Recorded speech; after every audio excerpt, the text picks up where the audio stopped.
Mesdemoiselles, Messieurs, bonjour. Nous nous retrouvons pour la deuxième partie de l'étude des reins droit et gauche. Donc très souvent, on décrit un seul côté, en France en général le côté droit, mais il y a des différences entre les deux reins comme entre les deux poumons, ce qui fait que nous allons parler des deux. Dans cette deuxième partie, nous allons voir tout d'abord la segmentation rénale, ensuite la topographie des reins et puis les rapports des reins. Segmentation rénale. Il y a effectivement une notion de segmentation pour beaucoup d'organes. Vous connaissez la segmentation hépatique de Quinault, la segmentation pulmonaire qui est également très classique. La segmentation rénale est un petit peu moins peut-être utilisée, ou moins en tout cas médiatisée que celle du foie et des poumons, et nous allons la voir. Il y a bien sûr toujours de la variabilité aussi pour ces segmentations. Nous présentons là une disposition moyenne. Cette segmentation repose en fait sur la vascularisation artérielle et un certain nombre de territoires artériels qui vont être définis par des branches des artères rénales. Eh bien, nous avons une disposition relativement similaire pour le côté droit et le côté gauche. Voici ici donc un rein, en l'occurrence le rein droit, en vue antérieure. Voici donc ce rein. Ce serait la même chose du côté droit, ici pour la segmentation globalement en symétrique. Et c'est ici donc une vue antérieure avec ce qui est médial à droite et ce qui est en haut. Nous pouvons également placer, puisque c'est un repère important, le île avec l'extrémité ici qui apparaît externe du pelvis rénal ou bassinet, et c'est le départ de l'urétère. Voici ici cette région hilaire marquée par le départ des voies urinaires excrétrices. Cette segmentation rénale va correspondre à 5 territoires. Nous allons trouver tout d'abord un territoire qu'on appelle segment supérieur. Segment supérieur. Puis nous allons trouver un segment antéro-supérieur, un segment moyen et un segment inférieur. Donc 3 segments ici que l'on ne voit pas sur la surface du rein. Nous avons dit qu'il pouvait y avoir un aspect lobé ou lobulé, mais chez l'adulte cela disparaît. Donc 3 segments, le segment supérieur, le segment antéro-supérieur, le segment antéro-inférieur et le segment inférieur. Ceci sur une vue antérieure. Ces segments vont correspondre à des divisions donc, de l'artère rénale, et cette artère rénale va donc présenter ici une branche segmentaire pour chaque segment. Nous pouvons représenter également cela à présent sur une vue médiale du rein, donc encore une fois ce serait symétrique du côté gauche, vue médiale du rein qui va nous permettre de voir le île. Voici ici cette vue ici médiale du rein, donc qui est aplatie de l'avant vers l'arrière. Nous allons trouver la région ici du île qui est une région sensiblement elliptique, avec la région du pelvis rénal ou bassinet ou pied long et le départ de l'urétère. Et c'est ici une vue médiale du rein droit. On va peut-être repréciser ici. Donc là également, c'est un rein droit en vue médiale, donc du côté hilaire. Et nous allons voir eh bien, ces segments. Donc la vue médiale, nous aurons ce qui est vers l'avant à gauche, ce qui est en haut. Donc nous allons retrouver le segment supérieur, le segment antéro-supérieur, le segment antéro-inférieur, le segment donc, et ici le segment inférieur. Il y a peut-être un trait de trop. Nous allons tout de suite le voir. Donc ici, c'est le segment supérieur, le segment antéro-supérieur, le segment antéro-inférieur,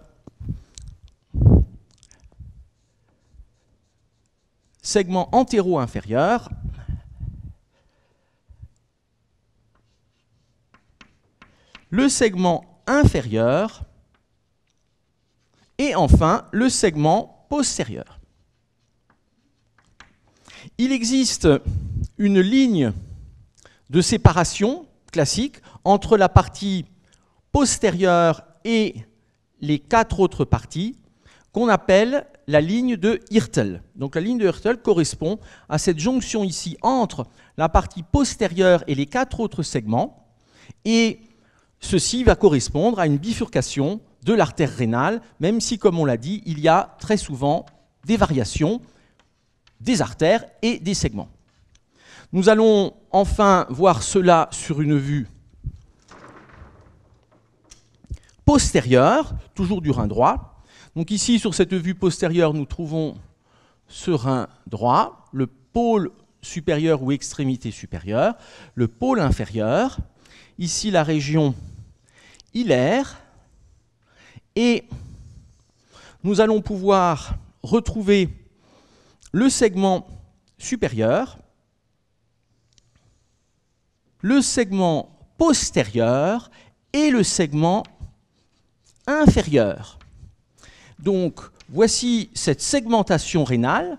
Nous l'avons dit avec une variabilité, mais ce sont des éléments qui sont classiques et tout à fait intéressants. Nous pouvons ici remettre également le départ de l'urtère, et c'est ici une vue postérieure du rein droit, avec donc ici ce qui est médial vers la gauche et le haut. Voici donc cette segmentation rénale qui va correspondre, nous l'avons dit, à des branches de l'artère rénale à droite et à gauche. Après cette segmentation rénale, nous allons parler de la topographie des reins avec des notions qui sont extrêmement générales. Comme toujours, bien sûr, on peut être beaucoup plus spécialisé. La segmentation rénale, à présent la topographie. Et pour cela, nous allons faire une vue en projection sur le squelette, en vue postérieure, sur le squelette vertébral et costo-vertébral. Nous allons pouvoir mettre ici la colonne vertébrale jusqu'au niveau de L5, puis ce sera la région de la jonction avec le sacrum, aileron sacré, et ici les crêtes iliaques. Nous allons pouvoir placer L5, nous mettrons une certaine épaisseur de disque, L5, puis L4, puis L3, puis L2, puis L1, puis T12, puis T11 ici, et T10. Voici ici donc L5, L4, L3, L2, L1, T12, T11, et au-dessus ici T10. Nous aurons en cette vue postérieure les processus épineux, on peut numéroter, donc ici 5, 4, 3, 2, 1, 12, 11, 10, et nous pourrons évoquer ces processus épineux qui sont larges au niveau lombaire et qui descendent beaucoup moins qu'au niveau thoracique, pour rappeler qu'il s'agit ici d'une vue postérieure schématique. Nous pourrons mettre en place ici la crête iliaque qui remonte jusqu'au niveau de L4.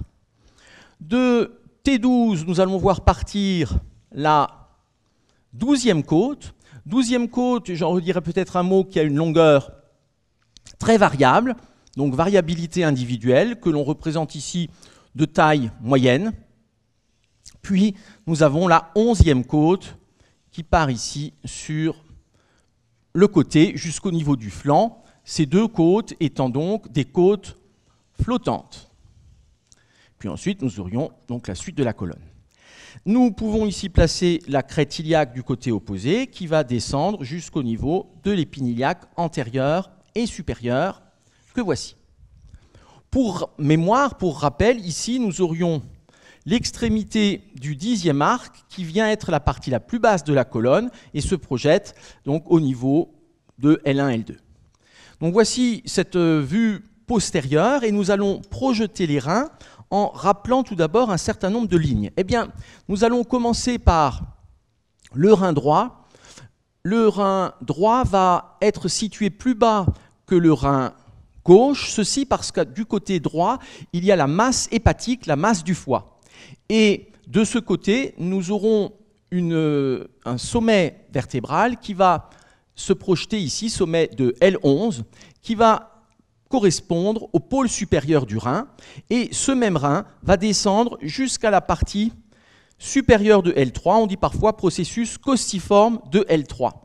Ce qui fait que nous allons aller là du niveau à peu près de T11, T12, T11, T12, pour le pôle supérieur ou extrémité supérieure, jusqu'à la partie supérieure de L3 ou disque L2, L3 pour la partie inférieure. Pour le côté, donc ça c'est du côté droit, c'est une vue postérieure. Pour le côté gauche, eh bien, le rein sera situé un petit peu plus haut puisqu'il n'y a pas la masse hépatique, et le rein va monter jusqu'en T10, T11. C'est-à-dire qu'il y a classiquement un demi-niveau vertébral de décalage. T10, T11 pour le pôle supérieur du rein gauche, et nous irons jusqu'au processus costiforme, c'est-à-dire à peu près la moitié de L2 pour le pôle inférieur. Ce qui fait que nous aurons à chaque fois ce demi-niveau de décalage et environ 3 vertèbres de hauteur. Nous pouvons maintenant placer ici ces régions des reins. Le pôle supérieur est quasiment contre la colonne. Nous allons encore rajouter les processus costiformes des vertèbres lombales, qui sont des équivalents de processus transverses avec un petit résidu costal, le plus large étant en général au niveau de L3. Nous pouvons maintenant placer le pôle supérieur du rein droit, qui va être ici contre la colonne. Et l'axe du rein, nous l'avons dit, est oblique vers le bas et le dehors, mais aussi l'avant, comme le muscle psoas. Et nous aurons donc ici les contours du rein droit jusqu'à son pôle inférieur.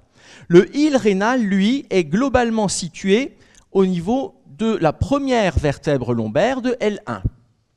Et voici ici la projection de ce rein droit. Le rein gauche est donc situé un demi-niveau vertébral plus haut, et le pôle supérieur est également contre la colonne. De nouveau ici un axe oblique vers le bas et le dehors, et voici les contours du rein gauche. Le île étant également sensiblement situé au niveau de L1.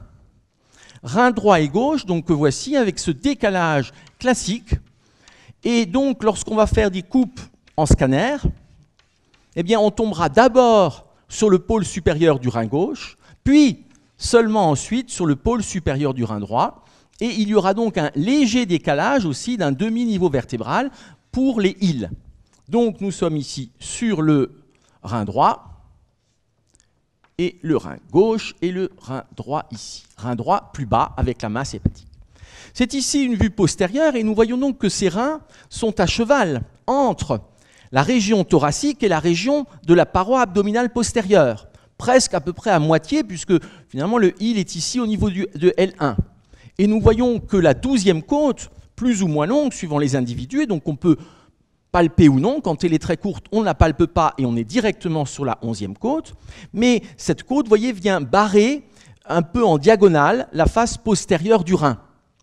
Et ces repères osseux seront donc importants, puisqu'il y a un geste qu'on appelle la ponction biopsie rénale.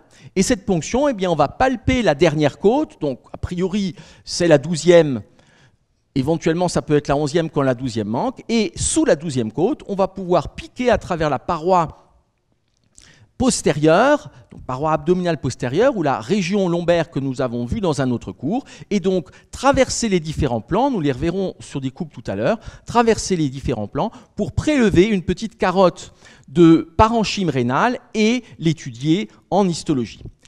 Nous pouvons ensuite évoquer ici le départ donc, de l'urétère qui part au niveau du hile, c'est-à-dire en projection au niveau de L1. Et ce qui est très particulier, l'urétère est finalement très proche de la colonne, beaucoup plus qu'on l'imagine souvent de premier abord, et va se projeter l'urétère sur le sommet des processus costiformes lombaires. Et ici, pour le côté gauche, de même, l'urétère descend verticalement ici sur le sommet, l'apex des processus costiformes lombaires ou lombaux, et c'est globalement un travers de doigt à côté du bord latéral de la colonne. Puis l'urétère franchit donc le détroit supérieur et d'urétère abdominal, on passe à urétère pelvien. Nous pouvons rappeler également qu'à ce niveau, en vue postérieure, nous allons trouver des arcades fibreuses. Ces arcades fibreuses sont les arcades d'insertion du diaphragme notamment. Et nous allons trouver le ligament arqué médian donc, qui est en avant pour l'aorte. Il y a ensuite le ligament arqué médial pour le psoas. Puis c'est le ligament arqué latéral entre L1 et la 12e côte, qui servira, comme nous l'avons vu, d'insertion diaphragmatique. Puis, c'est le ligament intercostal entre la 12e côte et la 11e côte. Puis enfin, c'est le ligament intercostal entre la 11e côte, qui est flottante, et la 10e côte. Donc ici, ces arcades tendineuses ou arcades fibreuses intercostales qui servent d'insertion au diaphragme. Et donc, au-dessus de ces arcades, nous sommes bien sur les fibres musculaires du diaphragme et nous sommes également, nous le verrons sur des coupes, dans ce qu'on appelle le cul-de-sac costodiaphragmatique postérieur. Donc reins qui sont bien à cheval entre la région thoracique et la région lombale. Il est évident qu'on va essayer d'éviter de piquer au-dessus de l'insertion du diaphragme puisqu'on passerait dans le récessus costodiaphragmatique et pleural. Et donc, on va piquer en dessous ici de ces arcades, complétées elles-mêmes par un ligament ilio-lombal vers le bas et un ligament lombocostal vers le haut que je ne rajoute pas pour ne pas compliquer les éléments. Nous pouvons également, sur cette vue, rappeler quelques petites notions de distance. Je vous rappelle que la hauteur du rein est ici d'environ 12 cm. Donc 12 cm ici de hauteur. Et quand on regarde l'écartement ici des pôles supérieurs est de 6 cm. 6 cm, c'est-à-dire 3 travers de doigt. Un travers de doigt 2 cm, 3 travers de doigt d'écartement ici entre les pôles supérieurs. Comme l'axe est oblique vers le bas et le dehors, l'écartement entre les pôles inférieurs est de 12 cm, c'est-à-dire 2 fois plus et 6 travers de doigt, lié donc à cette obliquité rénale, je vous rappelle, liée à la position sur le muscle psoas qui part vers le bas, l'avant et le dehors. C'est donc ici une vue postérieure de projection et qui sera utile directement en anatomie sur le vivant et en clinique pour ces gestes, notamment de ponction rénale. Donc vue postérieure avec ici la droite et le haut. Nous pouvons faire un tout petit schéma complémentaire ici,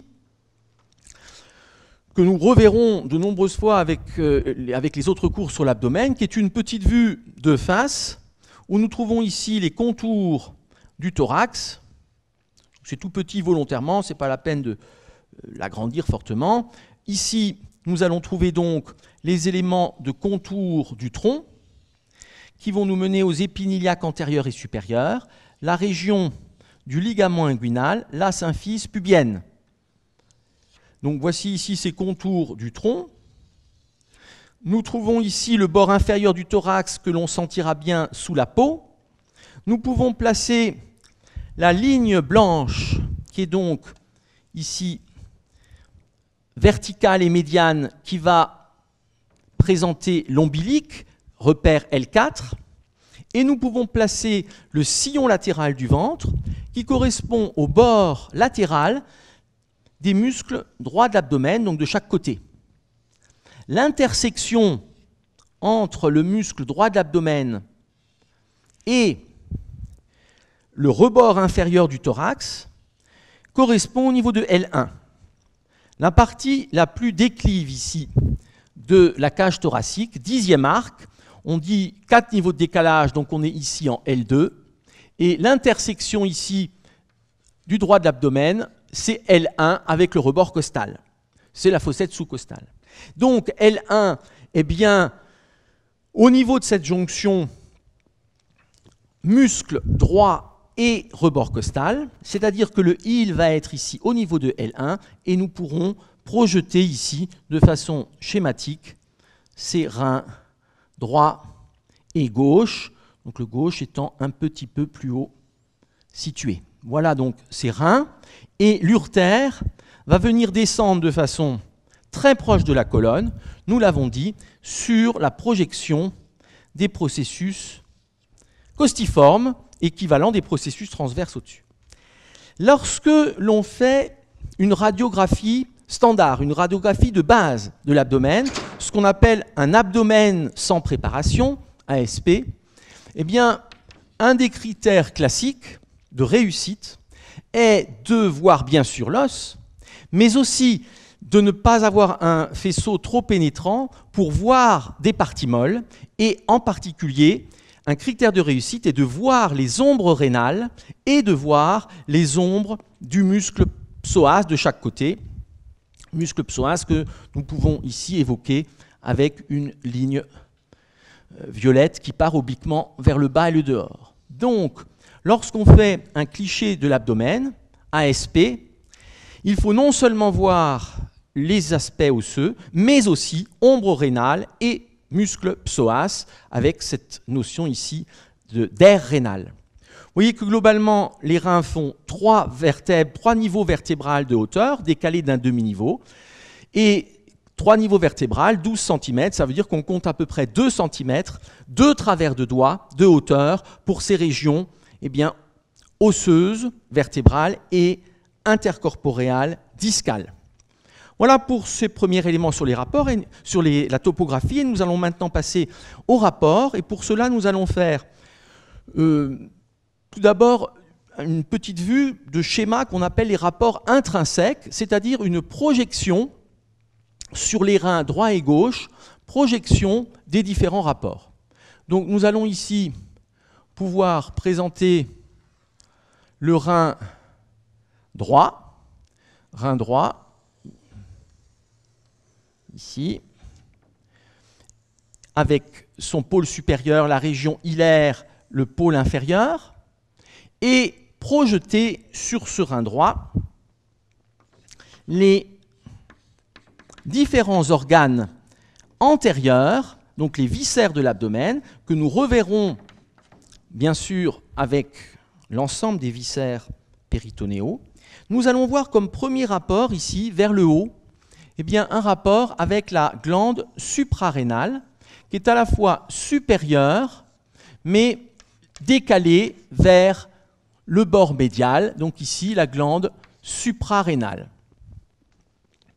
Puis nous allons voir qu'il y a une projection sur ce rein droit qui se fait pour le deuxième duodénum qui va se projeter à peu près sur la moitié médiale du rein, deuxième duodénum ou portion verticale du duodénum qui va descendre ici jusqu'à l'angle inférieur du duodénum. Donc ici, c'est une projection, un rapport avec le deuxième duodénum, on peut mettre ici D2.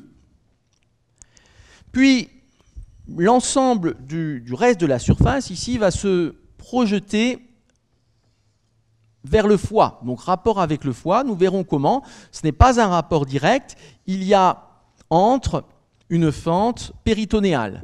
Donc ici, projection ou rapport avec le foie.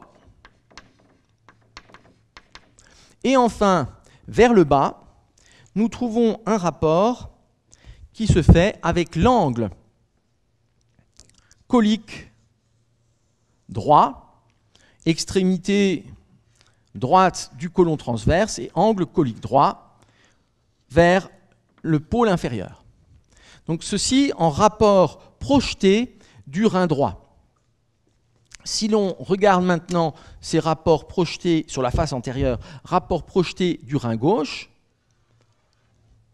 nous allons trouver ici le pôle supérieur, le bord latéral, le pôle inférieur et ici, donc, ce rein gauche.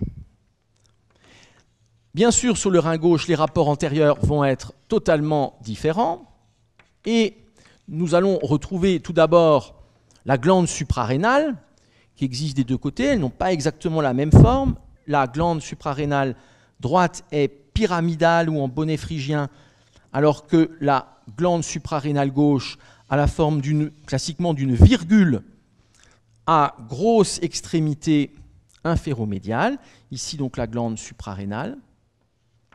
Puis nous allons trouver un rapport qui va se faire avec le pancréas. C'est la queue du pancréas qui vient ici remonter en avant du rein gauche. On est ici au niveau de T12, L1. Donc ici le pancréas, la queue du pancréas. Cette queue du pancréas nous mène à la rate, aux îles de la rate, aux îles spléniques, et les rapports vont se faire ici à la partie latérale et supérieure avec la rate. Voici ici les rapports du rein avec la rate, rapport splénique. Nous reverrons ceci bien sûr sur des coupes progressivement. Entre le pancréas et le pôle supérieur, cette petite région intermédiaire sera en rapport avec le rein, avec l'estomac par l'intermédiaire de la bourse omentale, c'est-à-dire que c'est l'estomac, mais il y a un espace péritonéal ici qui se fait, donc ici, rapport avec l'estomac par l'intermédiaire de la bourse omentale, un repli péritonéal. Puis nous allons trouver un rapport qui va se faire avec, à présent, l'angle colique gauche qui est situé un peu plus haut que l'angle colique droit, angle colique gauche qui remonte ici jusqu'au niveau de L1, angle colique gauche qui répond au pôle inférieur de la rate, et nous aurons ici ensuite le départ du côlon gauche. Donc ici, angle colique gauche.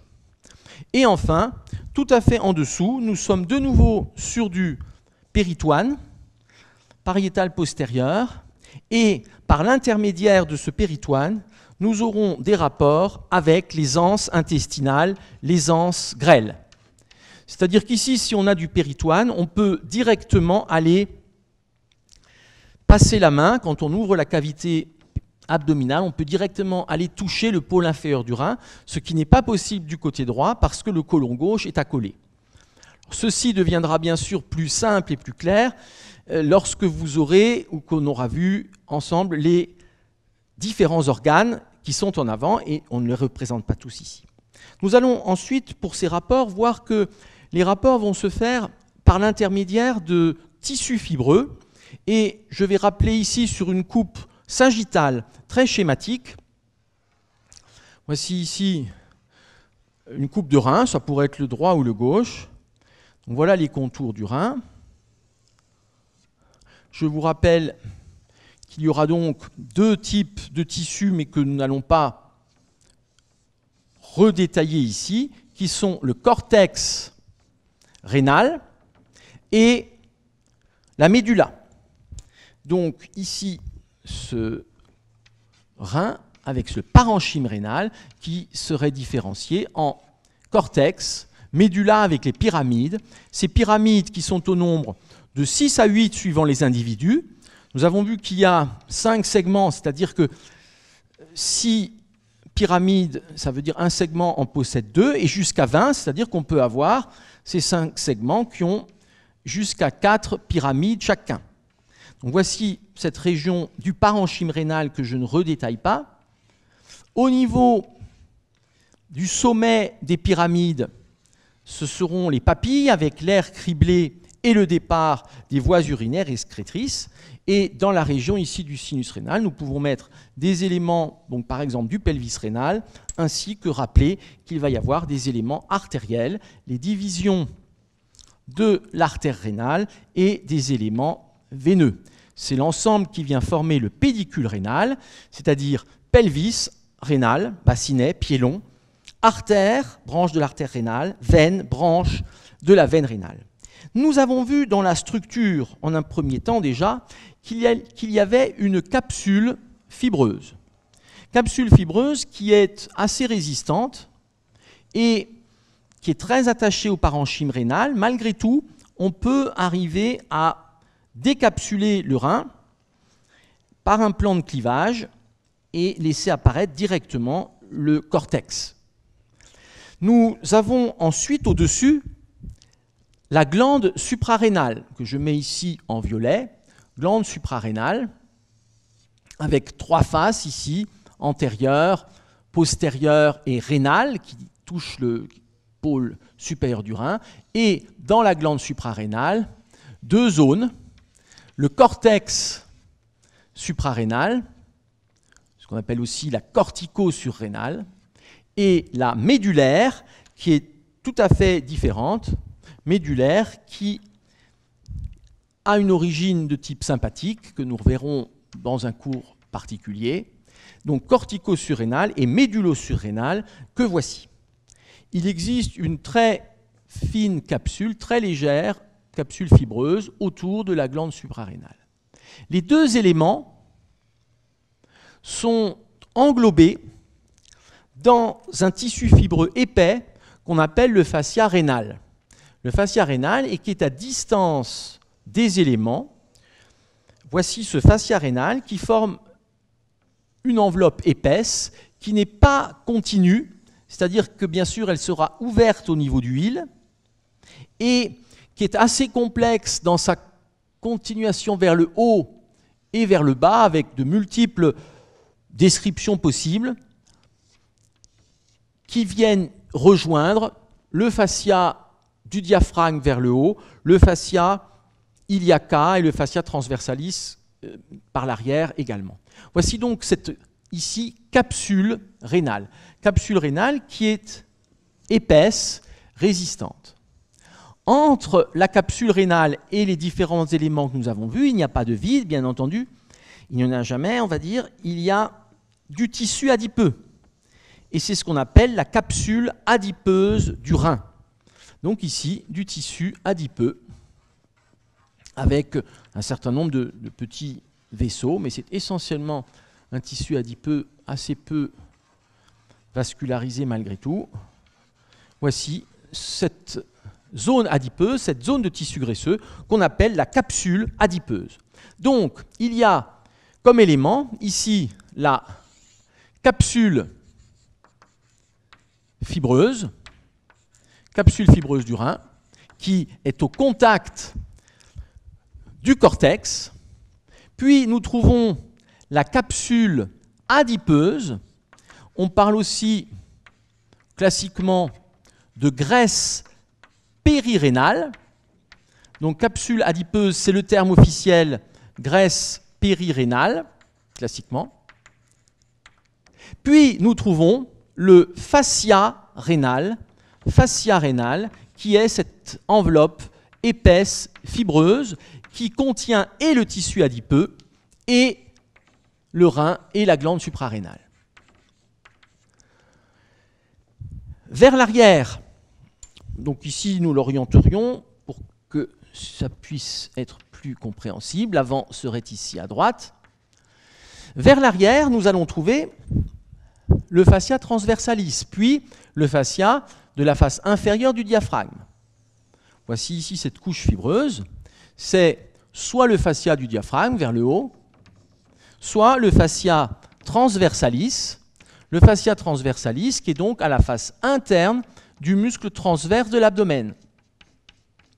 Et C'est donc ici à nouveau une zone de tissu fibreux, puis la paroi, et nous trouvons du tissu adipeux, ici, en arrière de la capsule et du fascia rénal, et ce tissu adipeux est appelé tissu adipeux pararénal. On parle aussi de corps adipeux ou tissu adipeux pararénal, qui est le terme, on va dire, officiel, mais on dit aussi classiquement fascia rétro-rénal. Rétro-rénal, puisque nous sommes en arrière du rein. Il va y avoir là aussi des descriptions diverses, mais c'est surtout variable suivant le niveau, de comment le fascia diaphragmatique et le fascia rénal viennent se joindre et s'unir vers le haut et le bas, ce qui fait qu'on a un espace qui sera cloisonné.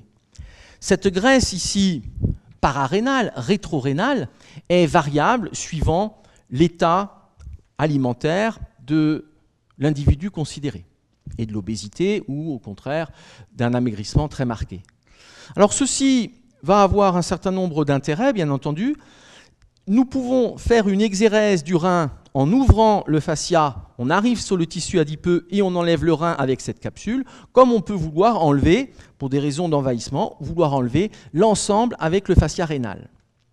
Autre point, comme nous avons ici du tissu adipeux en arrière du fascia rénal, en arrière de cet ensemble, eh bien ce sera un plan de clivage chirurgical et il sera assez facile de décoller le rein de ce qu'on appelle la fosse lombaire ou fosse lombale. Nous pourrions présenter, on ne va pas remettre toutes les couches musculaires, mais vers l'arrière, le plan cutané. Et donc, on comprend aussi que pour faire une ponction biopsie rénale, ici des muscles, eh bien, on va traverser successivement des plans fibreux et des plans mous, et c'est cette sensation qu'il faudra avoir avec l'aiguille quand on fait la ponction pour bien imaginer le niveau où on est et arriver jusqu'au rein. À l'heure actuelle, ça se fait d'ailleurs très souvent en échographie, mais on peut, et on a fait très longtemps, ces biopsies sans support écho-guidé. Donc, on va traverser la peau qui est résistante, puis on va traverser le fascia superficialis, le fascia transversalis, on arrive dans du tissu adipeux. Et là, on va être donc dans quelque chose de mou, on va buter sur quelque chose de dur qui sera le fascia rénal, on perfore, donc on sent la sensation, on perfore, on arrive dans la graisse, la capsule adipeuse du rein, la graisse périrénale, on retouche sur quelque chose de plus dur puisqu'on est sur le rein et c'est là qu'il faut percer et là qu'on peut faire le prélèvement de la biopsie. Donc cette alternance ici d'éléments fibreux et d'éléments mous va guider la sensation que l'on a au niveau de la ponction biopsie du foie. Donc périrénal, c'est ce qui est entre le fascia et la capsule fibreuse. Pararénal ou rétrorénal, c'est ce qui est en arrière et qui permet le décollement de l'ensemble à droite comme à gauche. Éventuellement encore un petit point de synonyme parce que c'est utilisé en clinique. Le feuillet antérieur du fascia rénal est classiquement dit fascia de Gerota, G-E-R-O-T-A. Alors on supprime beaucoup les noms propres, il n'y en a officiellement plus en terminologie anatomique internationale, mais c'est vrai qu'en clinique on en conserve un certain nombre, alors que le feuillet postérieur du fascia rénal est appelé le fascia de Zucker-Kandel. Donc ce sont des noms qu'on trouve fréquemment dans les descriptions cliniques. Voici pour ces rapports donc directs et intrinsèques en quelque sorte, et nous allons maintenant poursuivre en étudiant les rapports de façon aussi très schématique et classique sur deux coupes axiales, et nous terminerons par deux coupes sagittales en retournant le dernier tableau. Nous ne ferons pas tous les détails concernant l'appareil locomoteur et les parois, que que nous avons étudiées par ailleurs. Nous ne referons pas tous les détails de ces capsules et de ces fascias qui existent, bien entendu, tout le temps. Nous allons commencer par une coupe classique au niveau de T12. T12, c'est-à-dire la dernière vertèbre thoracique, tout en rappelant que ces coupes sont des coupes schématiques, exactement comme on fait au niveau du cerveau. C'est-à-dire qu'en fait, on combine plusieurs coupes pour avoir un espèce d'aspect moyen qui permet ensuite de se retrouver sur des coupes vraies, par exemple en scanner ou en IRM. Donc voici ici le corps de T12. Puis, nous trouverons en arrière la région pédiculaire. Nous allons trouver la région du canal vertébral qui est encore à ce niveau de type circulaire. Puis, vers l'arrière, on peut en fait difficilement couper une seule vertèbre puisqu'il y a une obliquité des surfaces articulaires. Mais nous allons faire comme s'il y en avait une. Et nous arrivons ici sur la partie de l'arc neural, les lames et le processus épineux de T12. Donc ici, coupe en T12, coupe classique. Nous allons, voilà le premier plan qui est le point osseux, et la colonne vertébrale occupe une très grande part de l'épaisseur du tronc à ce niveau. On n'est pas loin de la moitié, un petit peu moins à ce niveau-là, on est entre la moitié et le tiers. Et nous allons voir ensuite que les contours de la cavité du tronc ici, eh bien, vont présenter des gouttières vers l'arrière, c'est ce qu'on appelle les fosses lombaires ou fosses lombales. Et ce n'est pas, comme souvent représenté, quelque chose de plat. Donc voici ici les contours du tronc et du thorax à ce niveau. Donc ce qui est important de voir, c'est qu'effectivement, ici, il y a ces fosses. Nous pouvons trouver d'un point de vue osseux bien des sections de côte. Nous trouverons ici environ 4 à 5 sections de côte, puisqu'elles sont obliques vers le bas et l'avant, et je les représente ici de façon très schématique. Voilà ici, donc, ces coupes costales, qui peuvent être également des coupes, on va mettre encore un élément ici, qui peuvent être également des coupes de cartilage costaux, suivant le niveau. Donc ici, coupe costale, avec les espaces intercostaux, et nous ne reprendrons pas ici en détail ces éléments intercostaux. Nous allons simplement montrer bien que les espaces intercostaux sont remplis par des muscles intercostaux, avec les 3 couches que nous ne reprenons pas ici. Puis, nous allons pouvoir continuer l'étude de ces parois avec les muscles paravertébraux. Et en l'occurrence, ici au niveau de T12, nous allons trouver les muscles érecteurs spinaux. Muscles érecteurs spinaux qui sont ici dans les gouttières vertébrales, avec un composant qui est vraiment contre les processus transverses, les lames et processus épineux. Puis un deuxième élément qui sera plus latéral, donc muscles érecteurs spinaux, on dit aussi érecteur du rachis autrefois. Voici ici ces 2 éléments. Ça correspond d'un point de vue gastronomique à ce qu'on appelle le carré d'agneau. Et si vous regardez du carré d'agneau, vous verrez une demi-section de vertèbres et la partie charnue qu'en général les gens aiment bien manger, c'est une petite rondelle de ces muscles érecteurs spinaux. Plus bas, ça correspondra au contre-filet. Voici ici ces fascias qui entourent les muscles érecteurs spinaux. Donc, quand on regarde une coupe, il faut construire les éléments osseux, articulaires, musculaires de façon systématique et également les étudier de façon systématique sur des coupes de scanner. Donc la mise en place est longue finalement pour simplement présenter les reins, mais c'est une méthode de description qui est importante à maîtriser. Nous allons trouver vers l'avant les muscles droits de l'abdomen. Muscles droits de l'abdomen que nous allons trouver ici en partie sectionnés, donc de chaque côté de la ligne médiane, de façon très schématique. Et entre les deux, la ligne blanche, constituée par la gaine fibreuse des muscles droits, et ces gaines fibreuses venant s'intriquer sur la ligne médiane de chaque côté. D'un point de vue fascia, nous allons trouver également le fascia exothoracique qui vient recouvrir ici le thorax, côte, muscles intercostaux, fascia exothoracique.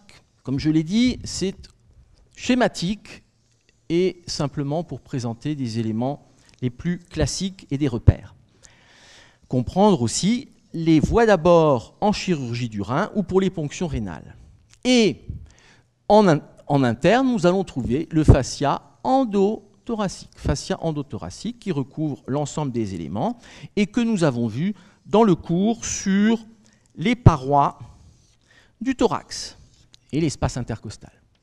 Ensuite, nous allons représenter vers l'arrière le muscle grand dorsal qui s'insère sur les processus épineux et qui vient en partie recouvrir les muscles précédents. Voici le muscle grand dorsal avec son bord inférolatéral qui est libre et qui vient cacher les muscles précédents. Ensuite, ce sont les autres muscles du tronc qu'on voit avec le membre supérieur. Donc, voici ces éléments. Nous pouvons évoquer le contour cutané. Nous ne le mettrons pas partout. Et c'est à travers ce contour cutané que pourront se faire des gestes vers la région du rein. Au point de vue repère sur une coupe, eh bien, d'un point de vue vasculaire, c'est bien sûr l'aorte abdominale. L'aorte abdominale, au niveau de T12, c'est à ce niveau qu'il y a le hiatus aortique, c'est-à-dire que c'est au niveau de T12 que l'aorte traverse le diaphragme et d'aorte thoracique devient aorte abdominale. De chaque côté de l'aorte, nous allons trouver des éléments fibreux qui parfois sur des coupes peuvent être confondus avec des adénopathies. Ce sont les piliers du diaphragme. Les piliers du diaphragme, et entre les deux piliers, droit et gauche, on va avoir le ligament arqué médian sous lequel passe l'aorte abdominale. Au niveau du T12, on pourrait évoquer ici, éventuellement, suivant le niveau, le départ du tronc cœliaque. Donc, aorte abdominale. Puis, nous allons pouvoir placer du côté droit, par rapport à l'aorte, nous pouvons placer ici la veine cave inférieure. Veine cave inférieure. En arrière de l'aorte, nous aurons le conduit thoracique. Conduit thoracique, c'est l'origine à peu près du conduit thoracique, qui est donc un conduit lymphatique, qui est né de lymphatique du membre inférieur et lombaire, qui est difficile à disséquer puisque les parois sont très fines, presque comme du papier de cigarette. Donc, conduit thoracique. Et comme autre élément ici classique de cette région vertébrale et rétropéritonéale, ce sont ici les chaînes sympathiques latérovertébrales que nous évoquons et que nous avons vu par ailleurs avec le système nerveux végétatif. Pour les reins, ils vont venir se loger dans la région de la fosse lombale, de chaque côté. Cette fosse lombale, classiquement, ne va pas dépasser, je vais mettre ici des pointillés, ne dépasse pas la face antérieure de la colonne vertébrale. Donc là aussi, vous verrez, sur beaucoup de dessins dans des livres, les reins vont beaucoup trop en avant. Donc, en situation normale et en taille normale de rein, les reins ne dépassent pas le plan de la face antérieure de la colonne vertébrale. Et ce qui sera en arrière, c'est la fosse lombale. Nous pouvons placer dans cette fosse lombale les reins droit et gauche. Donc, ils seront légèrement décalés. Le rein gauche étant plus haut, nous allons pouvoir voir le rein dans l'ensemble de son développement. Voici ici le rein gauche, au-dessus du hile, puisque le hile est en L1, alors que du côté droit, eh bien, le rein commençant un demi-niveau plus bas, nous n'aurons ici qu'une plus petite portion du rein. Voici donc le rein gauche qui remonte plus haut. Nous sommes au-dessus du hile. Et donc, nous pouvons ici, très schématiquement, placer le relief des pyramides en direction du sinus rénal. Et puis, du côté, donc ici le côté gauche, qui est situé plus haut, ici le rein droit, donc on le coupe de façon un peu moins complète, puisque on est proche de son pôle supérieur. Donc cette coupe est une coupe, on l'a noté ici en T12, c'est une orientation internationale, c'est-à-dire que les pieds sont vers vous et la tête est derrière. Donc ici, donc, coupe en T12, coupe horizontale ou transversale en T12. Et si l'on regarde les éléments, nous avons donc ce qui est à droite, qui est ici sur la gauche du tableau, et l'avant. Donc les pieds sont vers vous, la tête est derrière, et c'est l'orientation qu'on utilise en scanner et en IRM. C'est l'orientation internationale en imagerie. Je ne remettrai pas tous les éléments que nous avons étudiés sur la coupe. Nous pouvons ici, sur la coupe sagittale, nous pouvons ici présenter un morceau de glande suprarénale qui, nous l'avons dit, est au-dessus du rein, mais déborde aussi sur le bord médial, et nous la voyons ici. Ce qui sera intéressant du côté droit est que la veine cave inférieure vient cacher l'extrémité médiale de la glande suprarénale. Et donc là, il y a une dissection qui est un petit peu délicate, puisque la paroi de la veine cave inférieure est très fine. Et donc, pour décoller la veine cave de la glande suprarénale, il faut bien sûr faire attention de ne pas déchirer la veine cave inférieure. Donc, on peut ici rajouter, voilà l'aorte.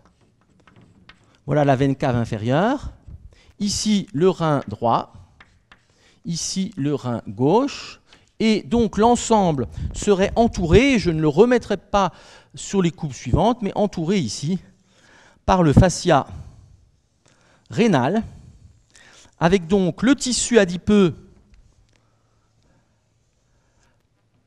périrénal et le tissu adipeux pararénal en arrière. Donc, je ne remettrai pas systématiquement peut-être les capsules. Voici la graisse périrénale, c'est-à-dire la capsule adipeuse du rein. Et en arrière, nous trouvons ici le corps adipeux pararénal. Donc voilà pour déjà la situation des reins dans cette fosse lombale, et on comprend bien cet abord postérieur qui, on le redira, sera un abord rétropéritonéal, c'est-à-dire ici, en passant latéralement par rapport aux muscles érecteurs spinaux, on va pouvoir aller atteindre le rein, soit par laparotomie, soit par biopsie, par exemple. Alors maintenant, quels sont les rapports? Nous allons trouver un rapport avec, du côté droit, le foie.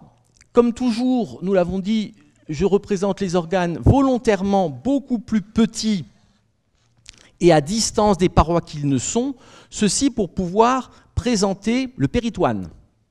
Sinon, on ne verrait plus rien. Et donc, il n'y a bien sûr pas d'espace. En réalité, tout est vraiment en contact. Voici ici le foie, qui est le plus volumineux organe de l'organisme, et donc à peu près 1,5 kg, 1,5 litre de parenchyme. Voilà donc le foie, ici coupé, qui occupe toute la région subdiaphragmatique ou sous-phrénique droite, comme nous le verrons, ou l'avons vu avec le cours sur le foie et les organes péritonéaux. Dans ce foie, nous voyons de nombreuses sections vasculaires, qui sont des sections d'une part des branches de la veine porte, et d'autre part des branches des veines hépatiques, donc un tissu parenchymateux, mais avec de très nombreux éléments veineux. D'ailleurs, quand on mange du foie, d'un point de vue gastronomique, on parle parfois de nerfs, mais ce sont des veines plus ou moins fibreuses que l'on voit et que l'on peut trouver désagréables, donc en mangeant du foie de veau, par exemple. Donc voici ici le foie, et comme autre organe, donc qui est un organe plein, comme autre organe important, nous allons trouver maintenant du côté gauche l'estomac et la rate. L'estomac vient former une poche, donc là aussi que nous étudions bien sûr spécifiquement par ailleurs, une poche qui est aplatie et sensiblement transversale. Donc voici ici cet estomac.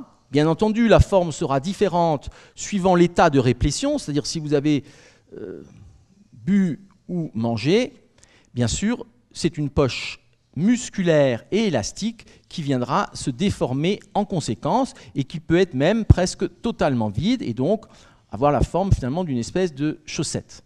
Voici ici l'estomac, ici le foie, ici donc l'estomac et dernier organe qui sera important ici, c'est la rate qui est située en arrière de l'estomac et qui a un parenchyme qui pourrait ressembler macroscopiquement au foie, mais qui est bien sûr complètement différent d'un point de vue histologique. Et cette rate a un aspect triangulaire avec une face latérale qui est convexe, qui vient se mouler en direction de la paroi thoracique, une paroi antérieure qui est dirigée vers l'estomac et une paroi postérieure qui est dirigée vers le rein. C'est ici la rate. Alors, à ce niveau, nous pouvons également placer, et c'est ce qui est assez intéressant bien sûr en rapport, c'est l'origine du muscle diaphragme. Puisque nous avons là les deux piliers du diaphragme, eh bien nous sommes sur les côtés, sur les arcades tendineuses du diaphragme, et ce diaphragme, nous le trouvons ici, venant s'insérer sur le rebord inférieur du thorax. Donc voici ce diaphragme qui va aller ici jusqu'à la section de côte, et ensuite ce seront les ligaments arqué latéral, qui est le ligament arqué du muscle carré des lombes, ligament arqué médial, qui correspond au ligament arqué du muscle psoas. Donc, nous avons ici le diaphragme avec un petit espace entre le thorax et le diaphragme qui va correspondre au récessus costo-diaphragmatique. À partir de là, donc je l'ai dit, bien entendu, il n'y a pas de vide, ceci est fait pour un petit peu pouvoir présenter les éléments. Nous allons maintenant passer au péritoine, ce qui est toujours le plus difficile, mais qui est important parce que conditionne toutes les voies d'abord en chirurgie de l'abdomen. Nous allons trouver tout d'abord à la face antérieure du foie le ligament falciforme. Ce ligament falciforme réunit le foie donc, et la paroi et est un vestige du mésogastre antérieur. Puis nous trouvons ici le feuillet péritonéal qui tapisse le foie, qui est un organe donc intrapéritonéal. Puis nous allons trouver une prolongation de cette cavité péritonéale entre le foie et le rein. C'est ce qu'on appelle l'espace interhépatorénal que nous reverrons sur des coupes sagittales. Puis, de ce ligament ici falciforme du foie, nous avons une ligne de réflexion et nous trouvons le péritoine qui tapisse le diaphragme, péritoine diaphragmatique. Ce péritoine diaphragmatique est un péritoine pariétal qui va venir se continuer ici à la face antérieure du rein, ce qui nous montre bien que le rein est rétropéritonéal. Encore une fois, c'est ce qu'il y a de plus difficile, bien sûr, le péritoine. Et nous pouvons ici, si c'était un rein droit, évoquer qu'il y aurait un feuillet ici de péritoine, en tout cas primitivement, parce qu'ensuite il y a des accolements, et donc que le rein est bien un organe rétropéritonéal. Si l'on prend ici la moitié gauche, de l'autre côté du ligament falciforme, nous allons trouver le péritoine qui tapisse la face antérieure du foie, vient ici se réfléchir, puis nous allons trouver entre le foie et l'estomac, confère aussi le cours d'anatomie générale que nous avons fait, nous allons du développement du tube digestif, nous allons trouver ici le petit omentum, qu'on appelait aussi autrefois petit épiploon. Le petit omentum qui est un ligament, une forme de ligament péritonéal, 2 feuillets de péritoine, donc tendus entre le foie et l'estomac. Voici ici la poursuite du péritoine de la face inférieure du foie, donc qui est intrapéritonéal, et nous arrivons ici sur le péritoine pariétal postérieur. Voici ici le feuillet péritonéal de l'estomac, on franchit la grande courbure, et nous allons trouver un ligament péritonéal, 2 feuillets de péritoine, qu'on appelle le ligament gastrosplénique, on peut aussi dire splénogastrique, 2 feuillets qui sont tendus entre la grande courbure de l'estomac et la rate. Puis le péritoine vient entourer complètement la rate, qui est intrapéritonéale, et ce péritoine vient ensuite rejoindre la région rénale, c'est-à-dire le péritoine postérieur, et c'est ce qu'on appelle le ligament splénorénal ou rénosplénique. Nous pouvons reprendre ici le feuillet pariétal qui part du ligament falciforme. Ce péritoine pariétal tapisse la face inférieure du diaphragme. C'est le péritoine diaphragmatique, qui est donc de type pariétal. Et en arrière, ici, eh bien, ce péritoine pariétal se réfléchit avec le péritoine postérieur à la face antérieure du rein.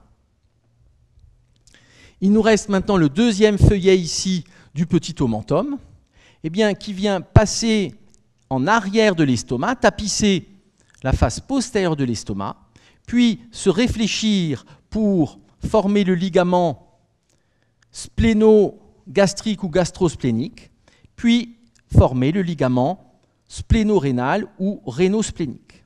Et là, eh bien, nous sommes sur le péritoine pariétal postérieur qui vient se réfléchir. Encore une fois, on a laissé beaucoup d'espace. En pratique, tout se touche. Alors, nous voyons que si nous ouvrons ici la paroi de l'abdomen, quand on est dans la cavité péritonéale, on peut passer la main autour du foie et on peut passer la main entre le foie et le rein droit par ce récessus interhépatorénal de Morrison. Quand on ouvre ici du côté gauche, on ne peut pas aller du côté droit en avant du foie puisqu'il y a le ligament falciforme. Mais on peut soulever le foie. En soulevant le foie, on verra la petite courbure et le petit épipleuron.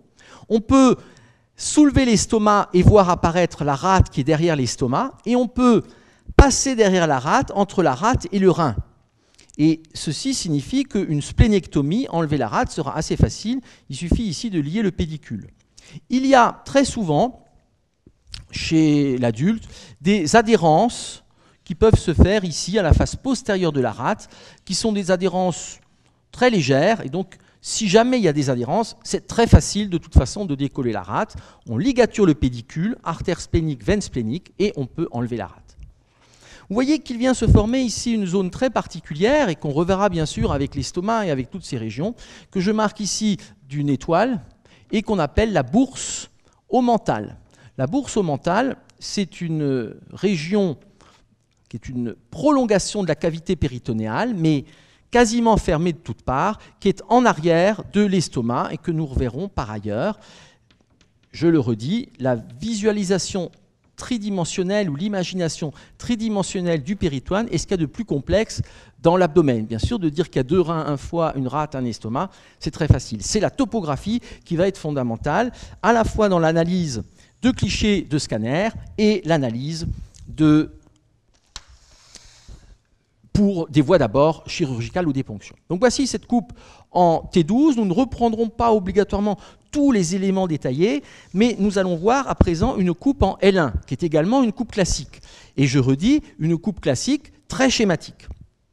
Donc nous allons trouver ici la vertèbre L1, qui est une vertèbre lombale et qui est plus large, classiquement réniforme, mais c'est encore une vertèbre de transition. Plus on descend, donc L3 sera plus caractéristique encore d'une forme lombale. Voici ici cette vertèbre L1, avec en arrière un canal vertébral qui sera triangulaire et non plus circulaire.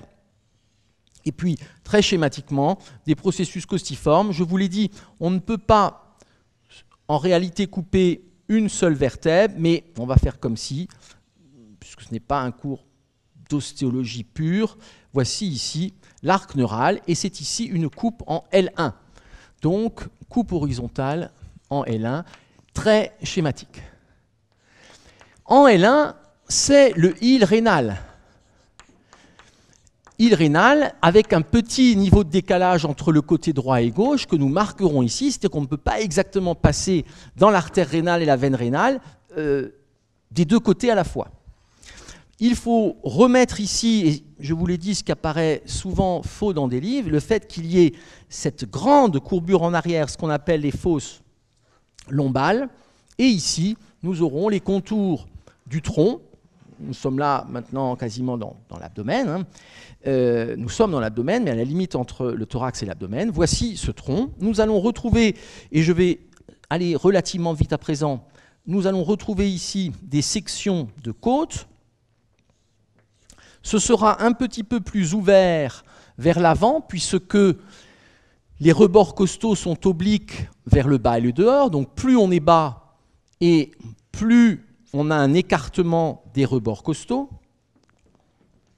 Donc voici ici ces régions des côtes coupées. Nous allons remettre très rapidement l'existence ici des régions intercostales, c'est-à-dire les 3 couches de muscles intercostaux et les vaisseaux, artères, veines et nerfs intercostaux. Nous pouvons là aussi faire de façon un peu plus schématique. Nous allons faire l'ensemble de ces muscles érecteurs spinaux, donc placés de chaque côté dans les gouttières vertébrales. Muscles étagés depuis le sacrum jusqu'au niveau de la base du crâne, muscles érecteurs spinaux, on dit parfois les spinaux, recouverts par un fascia qui est dense. Et en muscles paravertébraux, nous allons trouver à présent le muscle psoas. Ici, le fascia des muscles, je vais mettre une seule couche.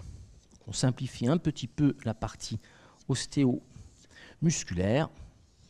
Nous allons trouver le muscle psoas qui s'insère par des arcades et qui finalement est un symétrique des muscles érecteurs spinaux. Donc en profondeur du muscle psoas, nous trouvons le plexus lombo-sacral, ici le plexus lombal. Donc voilà la section des muscles psoas, qui sont creux en quelque sorte, puisqu'ils ont des arcades d'insertion, et c'est dans ce creux que nous trouverons les éléments du plexus lombal. Muscle ici psoas, et en profondeur du psoas, ce sont donc les éléments du plexus lombal. Ce muscle psoas est recouvert par un fascia puissant, ici plexus lombal, fascia puissant qui est le fascia iliaca, fascia du muscle psoas et fascia du muscle iliaque qui va se prolonger vers le bas jusqu'au niveau de la région iliaque et puis du trigone fémoral. Voilà le fascia. Fascia iliaca. Vers l'avant, nous allons retrouver les 2 colonnes des muscles droits de l'abdomen, ici donc qui sont des rubans aplatis verticaux longitudinaux que nous avons étudiés avec les parois de l'abdomen et engainés par leur gaine des muscles droits qui sur la ligne médiane vient constituer la ligne blanche. Sur les côtés, ici, comme nous sommes déjà plus bas, eh bien, nous trouverons les 3 couches de muscles de l'abdomen qu'on va symboliser ici avec 3 couleurs, c'est-à-dire que nous allons trouver en périphérie le muscle oblique externe, puis c'est le muscle transverse en profondeur, et entre les deux, le muscle oblique interne. Donc voici ces 3 couches ici, dont les tendons viennent constituer la gaine du muscle droit de l'abdomen. Donc droit de l'abdomen, oblique interne, oblique externe, transverse, qui est en profondeur. L'oblique interne étant le plus épais. Ceci, nous l'avons vu avec les parois.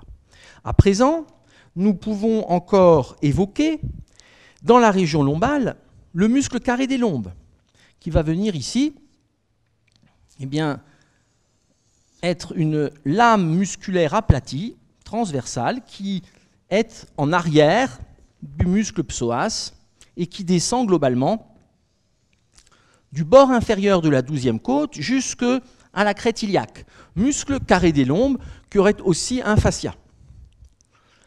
Nous pouvons encore, à ce niveau, présenter le diaphragme qui va s'insérer sur le rebord inférieur ici des côtes. C'est le récessus costodiaphragmatique que nous allons trouver à ce niveau. Puis ensuite, ce seront les arcades.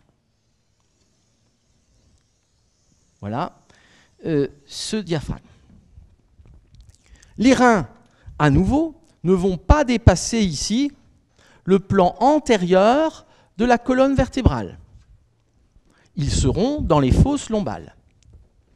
D'un point de vue repère vasculaire, nous allons avoir ici l'aorte abdominale qui est quasiment médiane, aorte abdominale. En avant, en L1, sera né, alors on va le présenter, ça dépend exactement du niveau où on est né l'artère mésentérique supérieure, que l'on représente ici déjà détachée en avant de l'aorte. Aorte et artère mésentérique inférieure. Nous allons pouvoir placer sur le flanc droit de l'aorte la veine cave inférieure qui est aplatie, avec la naissance de la veine rénale droite, enfin, l'arrivée de la veine rénale droite plutôt, et la veine rénale gauche que nous allons voir passer dans la pince aorto-mésentérique dont nous avions parlé, cette veine rénale gauche étant plus longue. Nous pouvons maintenant placer le rein gauche et le rein droit. On va commencer ici par le rein droit. Rein droit, que voici, donc avec un axe qui est oblique vers l'avant et le dedans. Je ne représenterai pas tous les éléments capsulaires pour aller un petit peu plus vite, quoique ça va très vite de les placer. Voici ici le rein droit et voici le rein gauche. Nous sommes au niveau du hile, mais pas exactement au même niveau pour les deux reins. Voilà ici, rein droit et rein gauche au niveau du hile, puis le sinus ici rénal.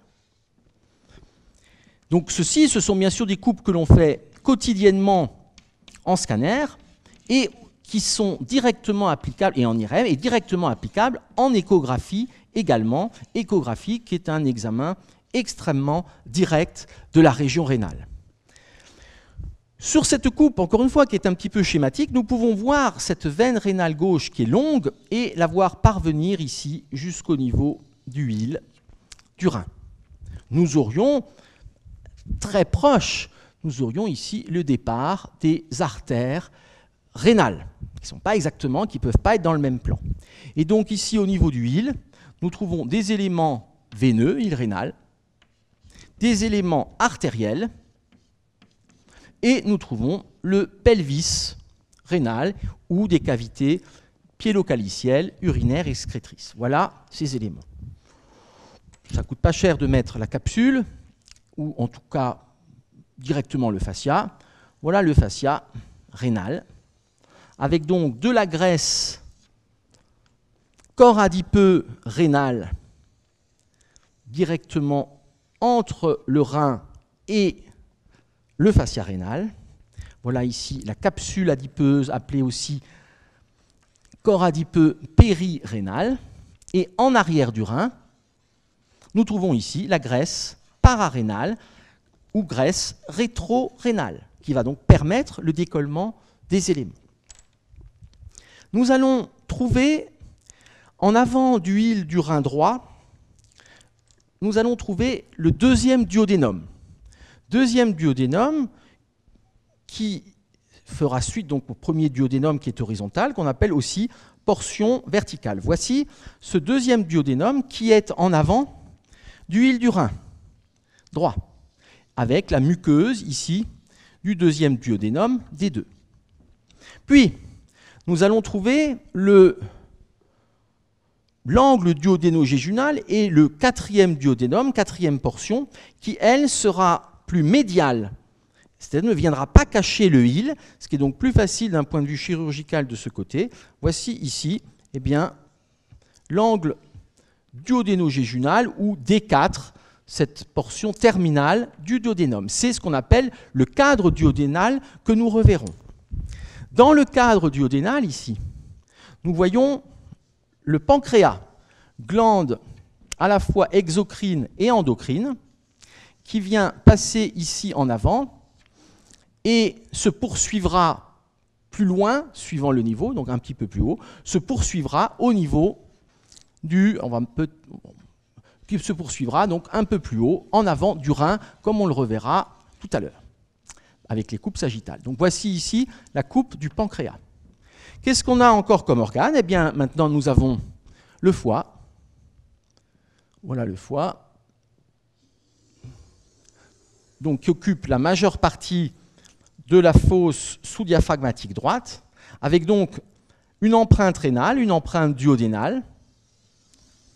Voici le foie, avec les sections veineuses, veines hépatiques et branches de la veine porte. Ce n'est pas la même texture de paroi vasculaire. Et voici donc le parenchyme hépatique, le foie. Puis nous allons retrouver la poche de l'estomac qui va descendre jusqu'au niveau de L2, grande courbure. Ici, cette poche très schématiquement que l'on représente aplatie et transversale.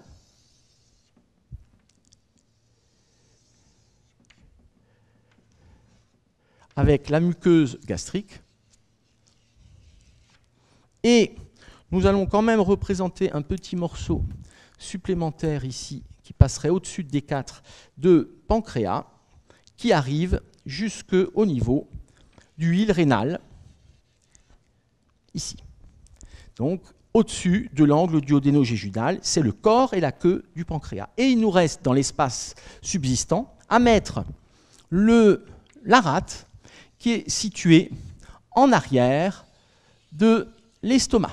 La rate de section ici triangulaire, avec une face latérale convexe qui se moule sur la paroi diaphragmatique, une face antérieure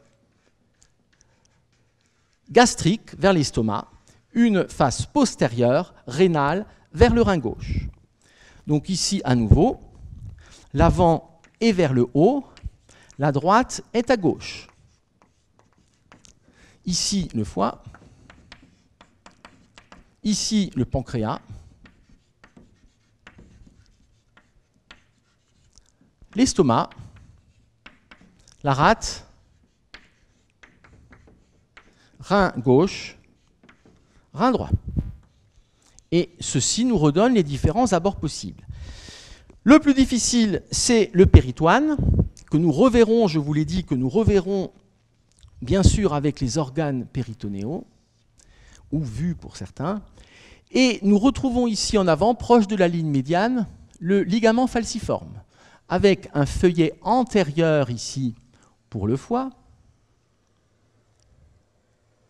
et qui viendra se prolonger ici entre le foie et le rein. C'est l'espace interhépatorénal de Morrison. Voici ici le péritoine qui tapisse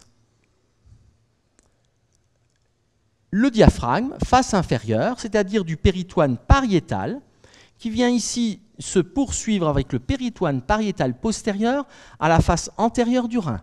On peut donc passer la main, quand on ouvre la paroi, entre la paroi et le foie, et entre le foie et le rein. Rein qui est rétro-péritonéal. Ligament falciforme, voilà le deuxième feuillet, qui vient maintenant entourer ici le foie. Puis, entre la face inférieure du foie et la petite courbure, c'est le petit omentum, 2 feuillets de péritoine.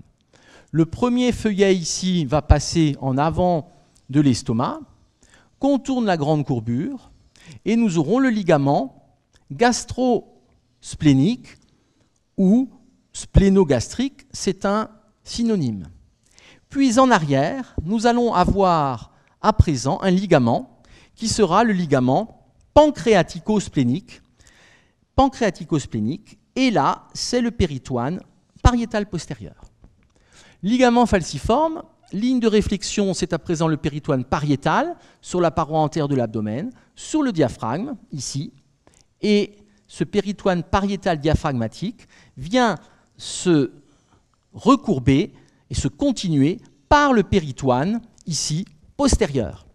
Péritoine pariétal postérieur. Je l'ai dit, il peut exister ici des adhérences entre la rate et cette région du rein, mais ça se décolle facilement. Il nous reste donc le deuxième feuillet ici du petit omentum qui va venir tapisser ici la face inférieure du foie et tapisser ici, chez l'adulte, le pancréas qui se retrouve donc rétropéritonéal.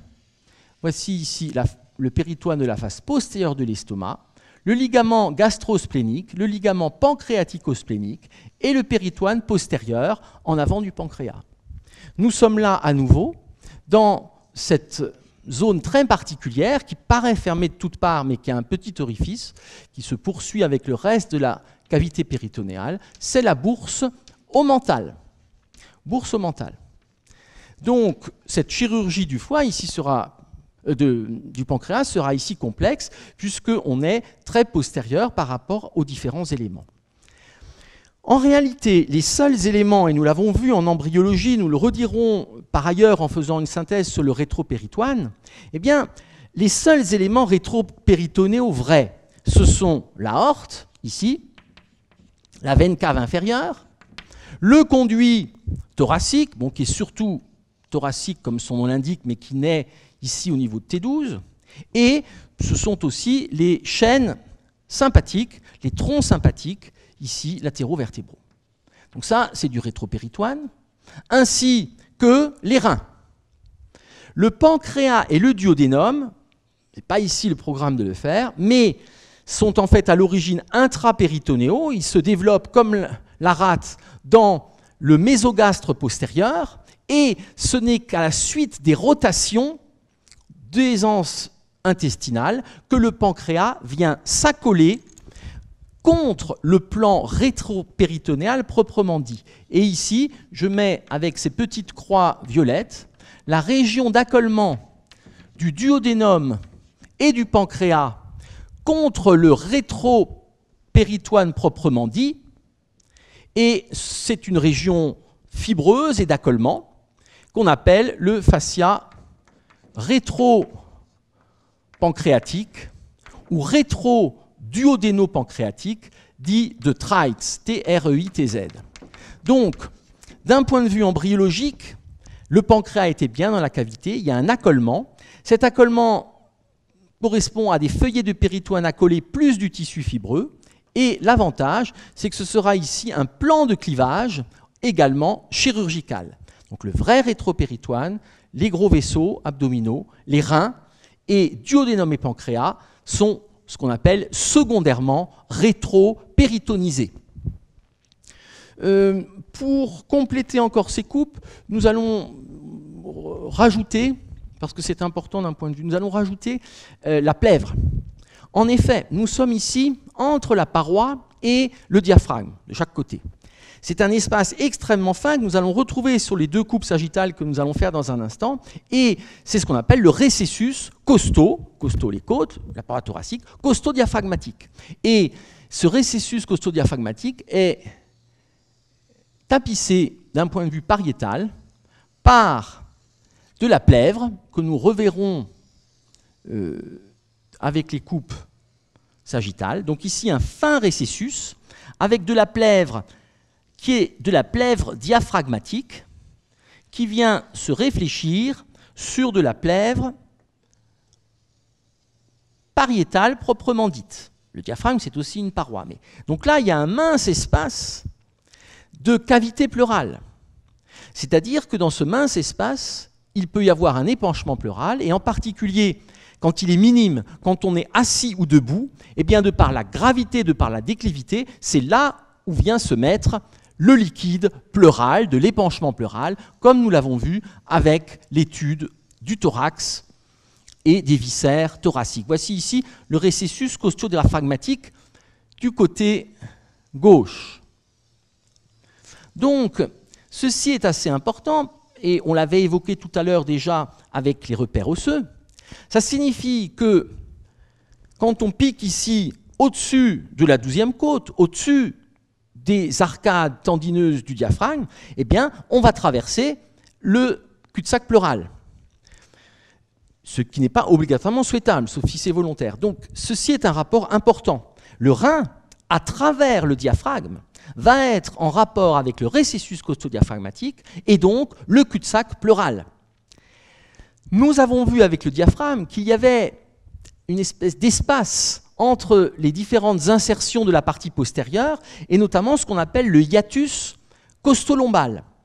Donc confère le cours sur le diaphragme. Et ça veut dire qu'à ce niveau où il n'y a pas de fibre musculaire, un petit triangle où peuvent se faire des hernies diaphragmatiques, eh bien le rein est directement en contact à travers des feuillets de péritoine et de plèvre et directement en contact avec la cavité pleurale au niveau du récessus costodiaphragmatique postérieur et de ce hiatus costolombal. Alors on peut éventuellement, pour compléter encore, rajouter qu'ici on est bien du côté gauche, ici on est du côté droit, donc orientation internationale en échographie, en scanner, en IRM, côté droit, côté gauche, et nous allons ici rajouter le cul-de-sac pleural, donc entre le diaphragme, ici plèvre diaphragmatique, et ligne de réflexion ici, c'est le péritoine, la plèvre pariétale proprement dite. Donc ici, nous sommes sur le cul-de-sac costodiaphragmatique où peut se placer un épanchement pleural minime. Et bien sûr, quand il est abondant, il y est aussi quand on est en position assise ou debout, de par la gravité. Quand on est allongé, ce n'est que dans la partie postérieure que l'épanchement pleural se fait. Je vous rappelle que de façon normale, il n'y a pas de liquide à proprement parler. C'est un espace virtuel avec des feuillets qui glissent, un peu comme au niveau d'une synoviale pour les tendons. Ceci tant au niveau ici de la plèvre, cul-de-sac pleural, qu'au niveau du péritoine. Et nous avons fortement agrandi ces espaces abdominaux. Nous allons maintenant terminer par deux coupes sagittales, une droite, une gauche, très schématiques, et nous allons pour cela retourner le tableau.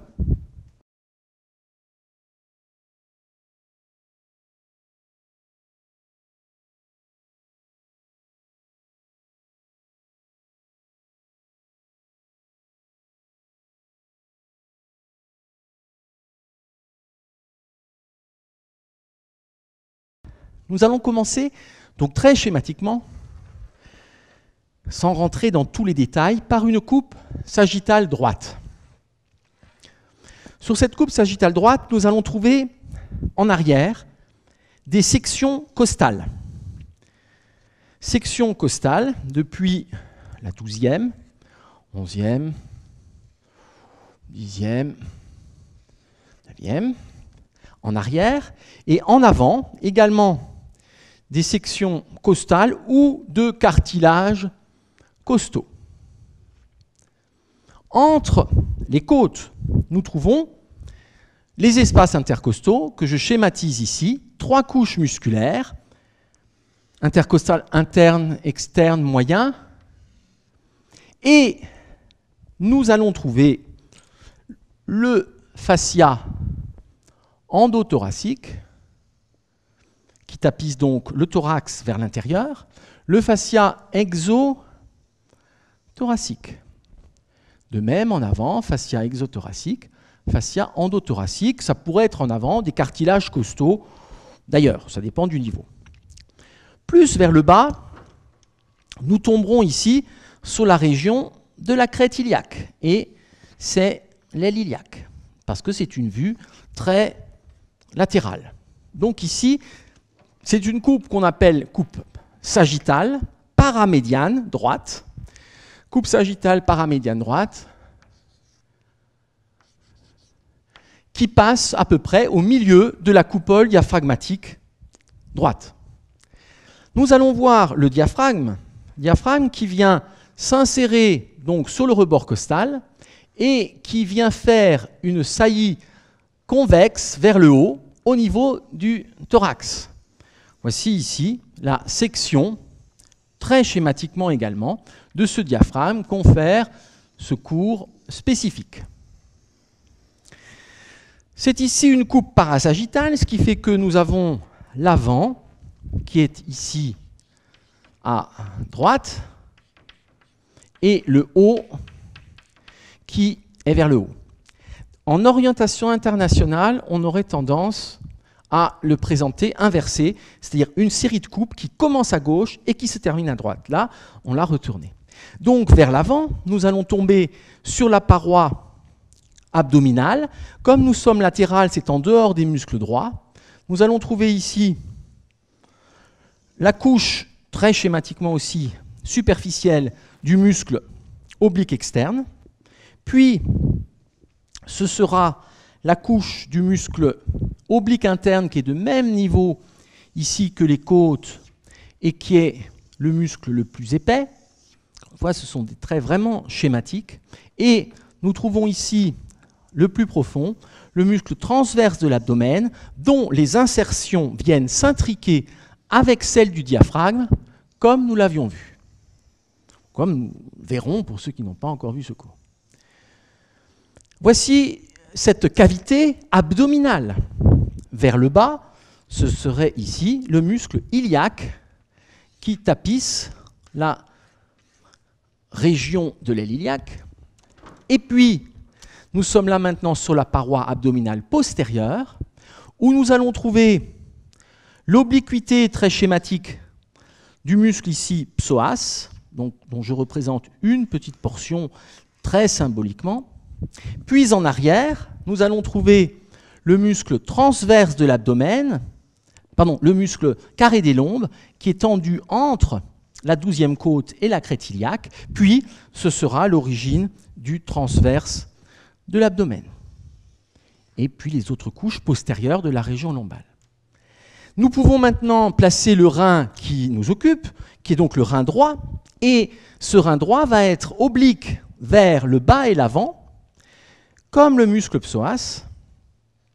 Et voici cette forme rénale qui sera à cheval entre la région thoracique et la région abdominale.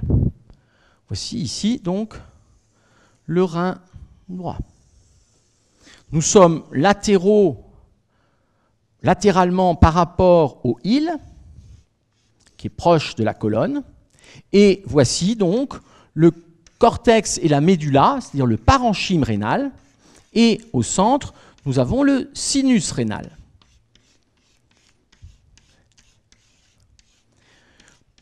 Nous allons trouver au-dessus la glande suprarénale. Je ne reprends pas toutes les couches. Donc la glande suprarénale, ici, on en met un petit morceau pour mémoire, même si elle est souvent plus médiale que cela. Et l'ensemble va donc être contenu dans le fascia rénal. Je vous ai dit, il y a pas mal de discussions sur la continuité de ce fascia rénal vers le haut et vers le bas avec les autres fascias, c'est-à-dire ici le fascia iliaca et le fascia transversalis, et vers le haut, continuité avec le fascia du diaphragme. Dans le fascia rénal, nous trouvons ici la graisse périrénale, qu'on appelle aussi capsule adipeuse du rein. En arrière du rein, nous trouvons ici la graisse ou corps adipeux pararénal, qu'on appelle aussi rétrorénal.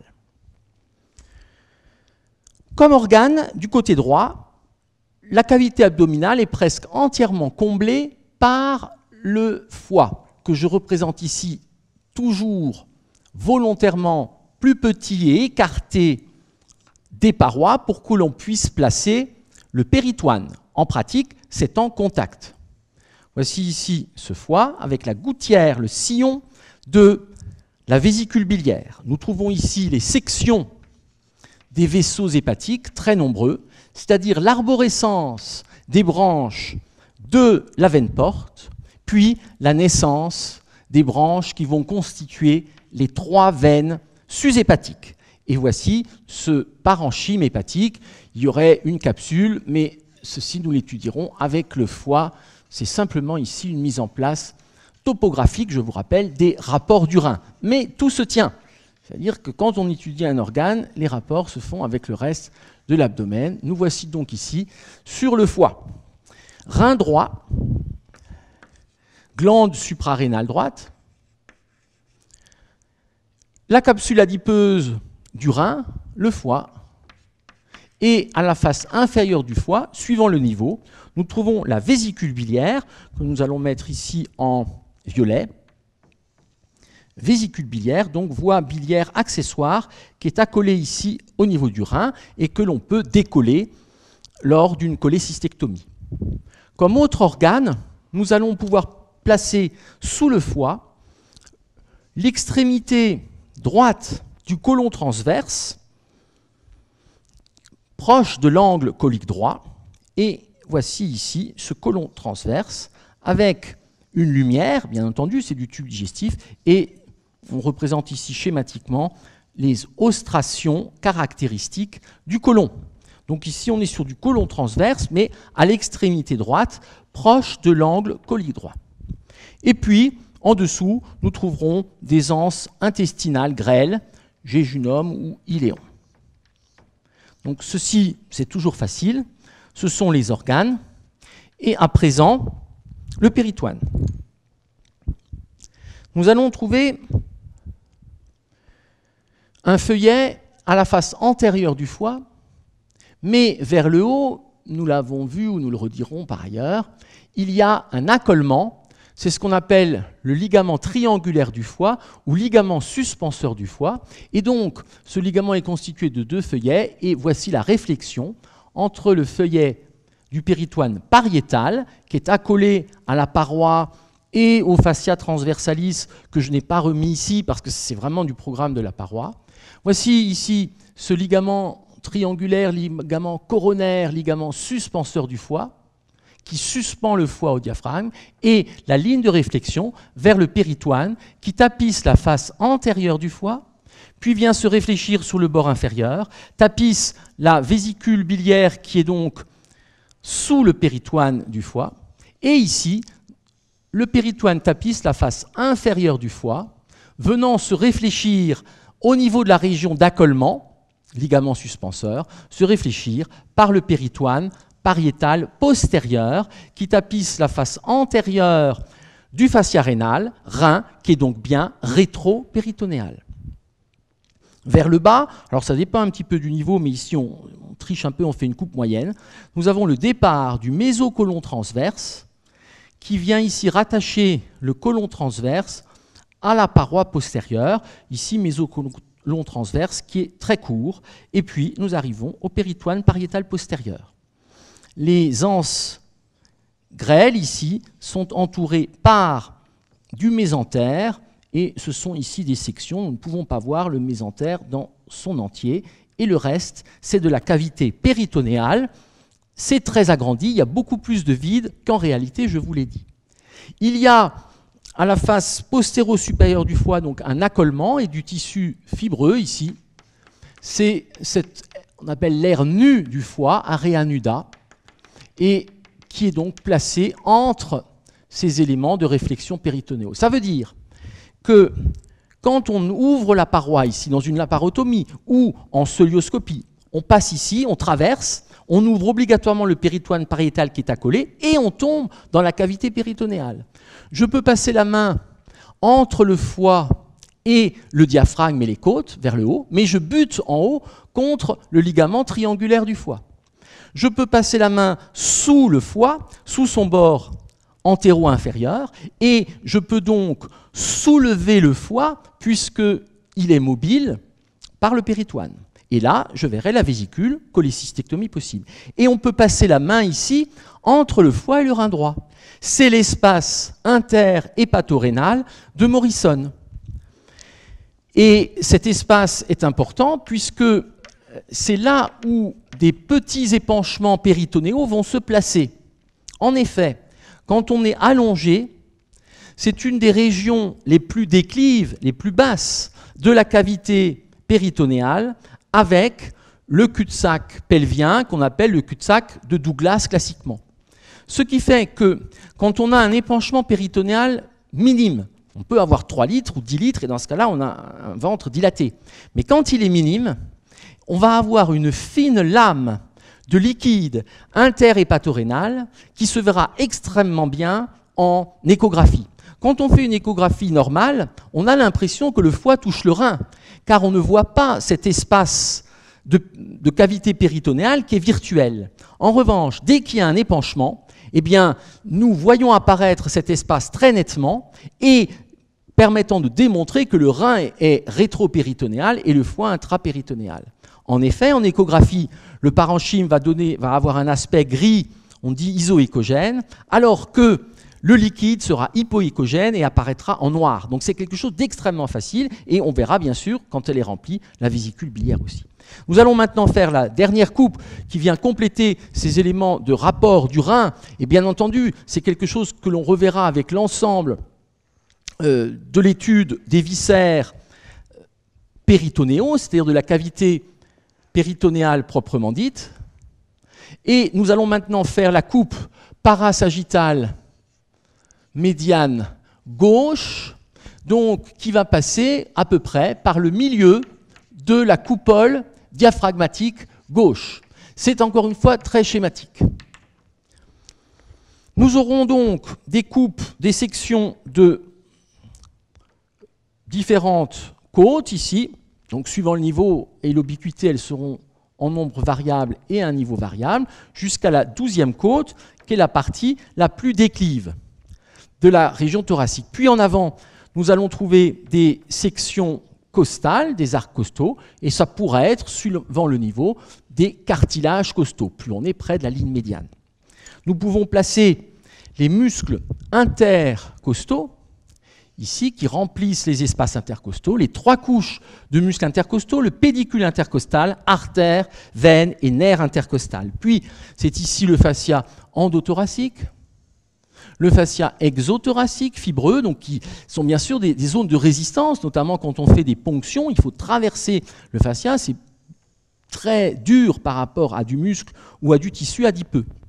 Et nous allons trouver, et là c'est une orientation anatomique internationale, c'est-à-dire on part de la gauche et on va vers la droite, nous allons trouver la section de la coupole diaphragmatique gauche qui vient donc s'insérer sur le rebord costal, donc les côtes les plus basses ici, et former cet aspect convexe caractéristique qui rentre dans le thorax et qui fait donc, comme nous l'avons dit en anatomie générale et descriptive, c'est la cavité abdominale qui se prolonge en intrathoracique. Voici le diaphragme. Nous pouvons reprendre les éléments antérieurs très rapidement. Donc nous aurons le muscle ici oblique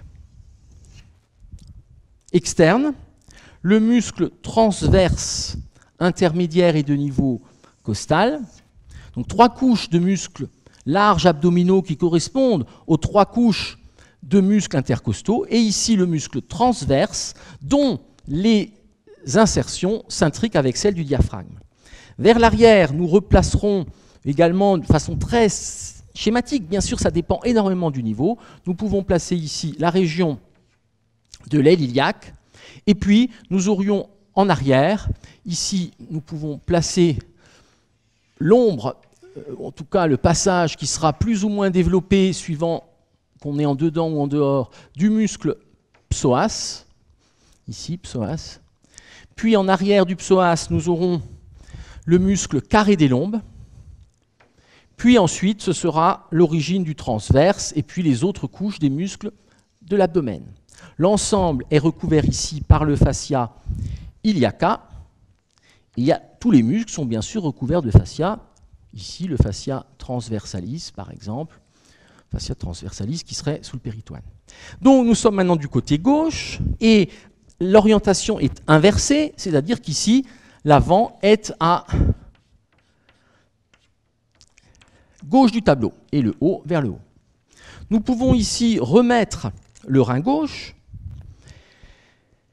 sur une vue sagittale maintenant. Rein gauche qui sera en partie donc sous-thoracique et en partie sous-abdominal, sous-péritonéal.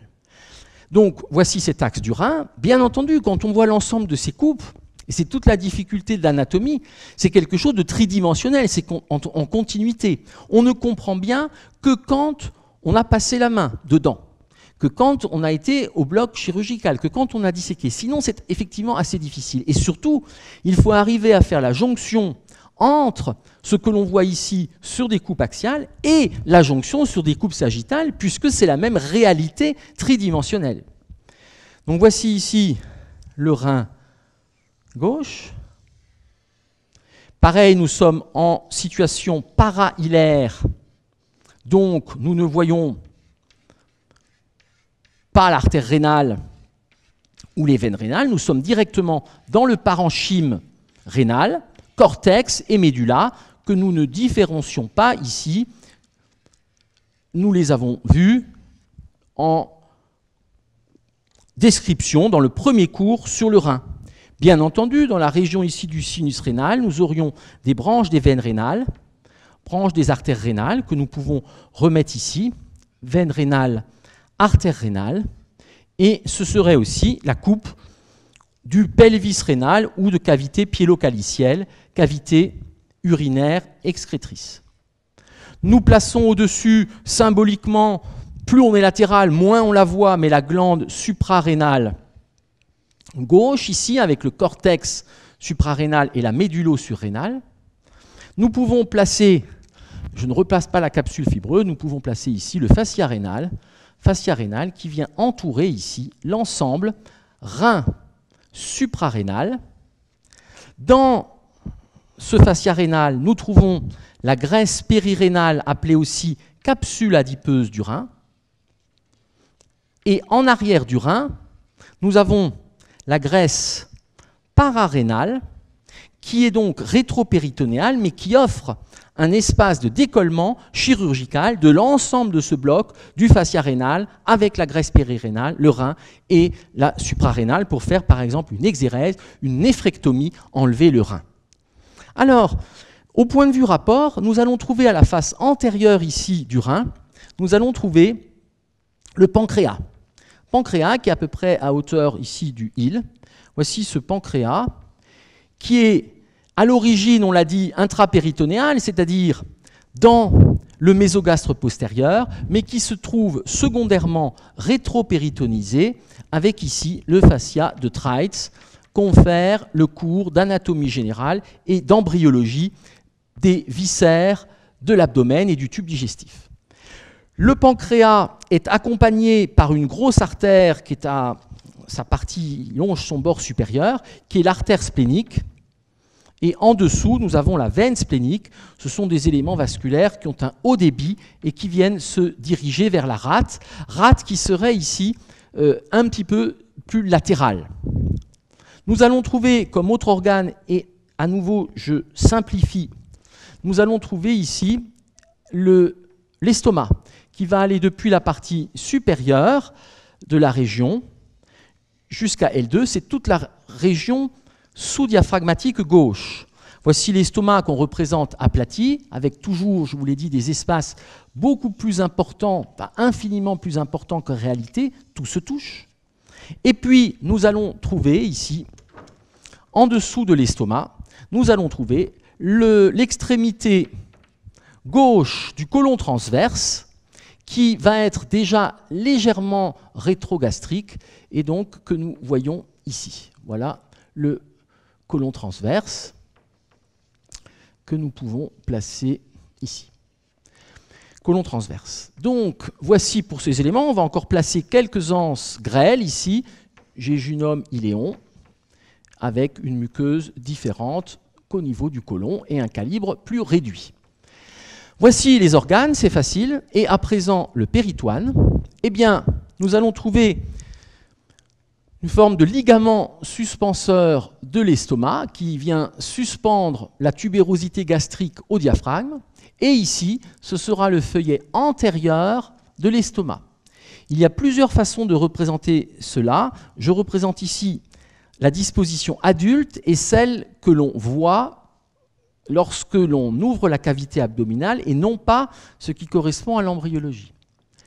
Et ici, vers le haut, ce ligament suspenseur de l'estomac avec la réflexion vers le péritoine pariétal qui est donc accolé à la paroi, fascia transversalis, muscle large.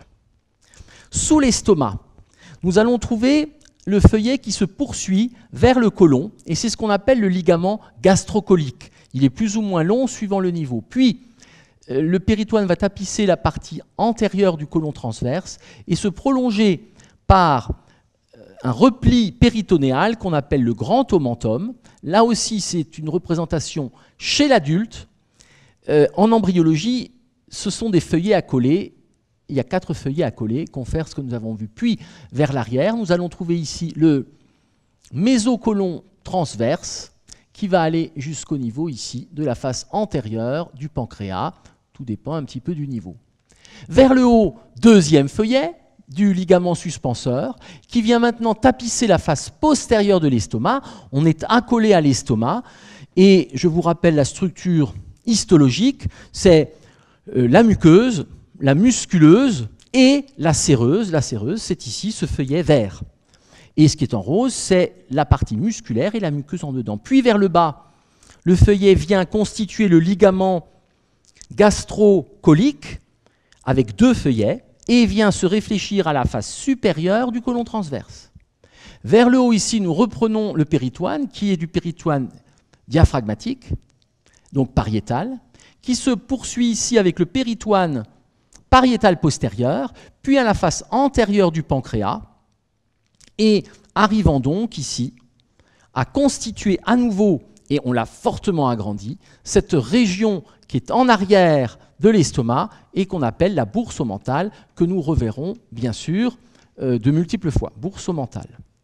Vers le bas, eh bien, nous aurons ici la racine du mésentère qui va venir entourer des anses grêles, puis ce sera la réflexion avec le péritoine pariétal postérieur. Donc ici, si l'on représente à nouveau cette synthèse en ouvrant les éléments, si j'ouvre la paroi, je peux passer la main à la face antérieure de l'estomac et la main entre l'estomac et le diaphragme et la cage thoracique. En revanche, là, je ne peux pas aller sous l'estomac parce qu'il y a le ligament gastrocolique. Ensuite, il y a là le grand omentum qui sont 2 feuillets de péritoine qui sont en avant des anses grêles et qu'il faut donc relever pour voir les anses grêles que l'on peut bouger. Et puis ici, si je passe la main sous le côlon transverse, je vais buter contre ce ligament pancréatico-colique qui correspond à une portion du mésogastre postérieur. Et puis les anses grêles que l'on peut mobiliser par l'intermédiaire du mésentère. Nous allons terminer juste en plaçant sur ces 2 vues, comme nous l'avons fait avant, la plèvre. En effet, de l'autre côté de la coupole diaphragmatique, nous sommes là dans le récessus costo-diaphragmatique qui descend peu en avant, mais qui descend très loin en arrière. Et l'ensemble est tapissé ici par la plèvre pariétale qui vient se réfléchir au fond du cul-de-sac ou récessus costo-diaphragmatique par la plèvre diaphragmatique qui tapisse la face supérieure du diaphragme. C'est-à-dire que d'un côté, le diaphragme est tapissé par une séreuse qui est le péritoine, côté abdominal. De l'autre côté, côté thoracique, le diaphragme est tapissé par une séreuse qui est la plèvre. Et voici ici la plèvre pariétale. Le poumon ne descendra pas aussi bas, ne va pas dans les récessus, mais donc, à nouveau, nous sommes là dans un récessus pleural, et donc, lorsqu'il y a un épanchement pleural, nous aurons ici, même minime, ce liquide va venir se placer en position d'éclive. Également, c'est un rapport entre les reins et le récessus pleural costo-diaphragmatique à travers le diaphragme, mais au niveau de ce hiatus, de cette fente d'insertion costolombale, le rein est finalement directement en regard de la cavité pleurale. C'est à la fois éventuellement un avantage en voie d'abord, mais un danger aussi de perforer la région et de faire un pneumothorax. Voici ici la plèvre pariétale qui se réfléchit sur la plèvre diaphragmatique. Et donc, en arrière, le récessus costodiaphragmatique postérieur qui est très profond et qui vient au contact du rein à travers le diaphragme ou de la fente. Le poumon, lui, sera au-dessus. Donc là aussi, ce récessus pleural est très important à noter. Et cela montre bien toute la difficulté de ces régions qui sont à la fois thoraco-abdominales et quand on fait des plaies, un coup de couteau, eh bien ce coup de couteau va pouvoir entraîner une plaie thoracique par la plèvre, plus haut dans le poumon, et une plaie abdominale, soit le foie, soit la rate, et donc avec des traitements qui vont être chirurgicalement plus complexes. Voilà pour ces rapports de façon très schématique et très simple, et nous reverrons cela avec les différents organes de l'abdomen. Je vous remercie pour votre attention.